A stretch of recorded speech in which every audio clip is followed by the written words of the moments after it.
मी तर आता असं ठरवलं, भाजपकडून जर माझा घरचा उभारला तर त्याला घोडा लावणार, आणि विरोधात जर दुश्मन उभारला बटन दाबायच्या अगोदर त्याला 10 शिव्या देईन, पण बटन त्याला लागणार. आणि त्याच्यात बी शेतकरी मेला तर जीसीपीनं उकरायचं आणि रोलरनं वरी दाबायचं, वरी निघून येऊन. सोयाबीनचा भाव होता 5,000 ते 5,500. तेव्हा ह्या पाशा तोंडवाशानं आणि ह्या देवेंद्र्यानं चलो नागपूर पायी दिंडी, सोयाबीनला 7,000 भाव द्या, शेतकऱ्याचं कर्ज माफ करा. आज सगळ्या वस्तूचे भाव दुप्पट ते तिप्पट झाले. डिझेल घ्या, पेट्रोल घ्या, गॅस घ्या. खताचा भाव काय होता 400, पुन्हा त्याच्यात जीएसटी. 400चा भाव आज 1450. किती वाढले? तिप्पट. आणि मालाचा भाव 800 कमी, 4200 विकतोय, 4300 सोयाबीन. अरे ह्याच्यात माणसं काय, तुम्ही देव ज्याला म्हणता त्याला आणून उतरावा आणि जग म्हणा, त्याला बी आत्महत्याच करावं लागते. तसं शेतकऱ्याचा काय 10 वर्षाचा भाव असतो का आज? ते बी तेवढी सुद्धा भाव नाही. आता त्या पंजाबहून 10 गायी आणल्या मी जरशे, तुम्हाला माहित आहे, त्याच्यात गेले 11 लाख रुपये. तेव्हा होता 36 ते 38 भाव, आज इकते 24 रुपये दूध.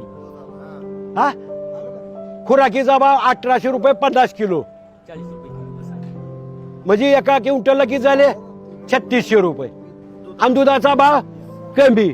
असल्या दुष्काळात एवढं ऊन आहे, चाऱ्याचे भाव गगनाला भिडलेत. ह्या परिस्थितीत तुम्ही दुधाचे भाव जर 10 रुपये 15 रुपये कमी केला, कोण जगणार आहे नीट इथं? आणि मला एक प्रश्न पडला, ज्या मोदीनं भोपाळमध्ये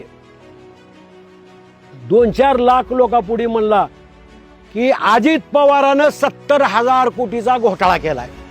हा, मग 70,000 कोटीचा घोटाळा केला आणि 2 दिवसात ऐकण्यात आलं की शपथविधी झाला आणि महाराष्ट्राच्या तिजोरीच्या अर्थ खात्याच्या चाव्या त्याला दिल्या.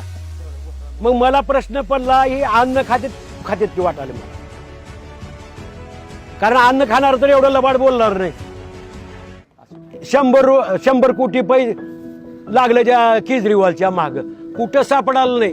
1.5 वर्ष झालं ईडी छापे मारून 25 बेजार आहे, 1 रुपया सापडला नाही त्याला मधी. आणि 70 कोटीवाल्याला उपमुख्यमंत्रीपद.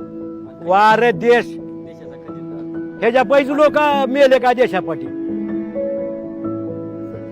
हा, आणि ती देव देव म्हणून. अरे कुठं आहे स्वतःची माई बाप सांभाळणार, कुठे आणून देव दगड, आणि ज्याला करायचं ती करल ना तिथं जाऊन देव देव.